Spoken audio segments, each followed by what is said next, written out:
La cita de Jaume Pérez Montaner diu així: per al meu cor la llum, el record d'una pàtria impossible, la infantesa perduda entre la pols i les mates de Murtra i Gessamí. Més fort que les promeses i que la nostra llei. I què en podríem dir d'aquestes detes? El frisó de l'estiu llança la seva xarxa i és humà tot retorna als orígens obscurs.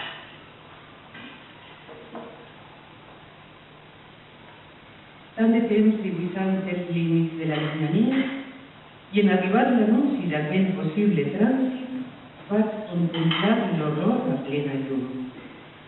Un buit blanc i perplex, un silenci de ferro, l'estranyament de mi i del món, l'esquint d'un crit sense veu adreçat a ningú, ningú per a fer-se encàrrec tret de l'anhel més íntim que fluïa des de la solitud emborratxada. Quin seria el teu espant en la teua solitud asèptica?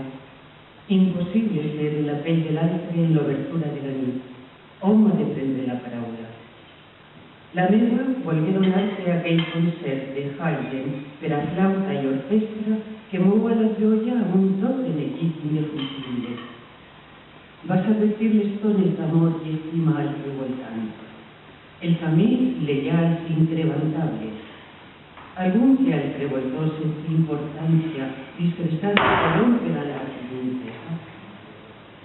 I escollides tornar amb l'ajuda de mans savis, guiades per la llum, d'aquell viatge dubtós tan a prop de la fosca, per oferir-te i oferir-nos, amb posar-se doctor, conscientment descuidat, una mena de finalitat. No dubtes que en tota l'esdevinença i en el millor del sentit has estat tot just al centre de l'escena, el personatge més aplaudit de tot el càsting. Per si fos necessari, ratifique l'antiga declaració del sant de la pluja i els rius en la ciutat llunyana de les Roses. Igual que Adet es vull part d'aquesta història petita i quotidiana, pues la seva magnificència encara rau precisament en ser la nostra.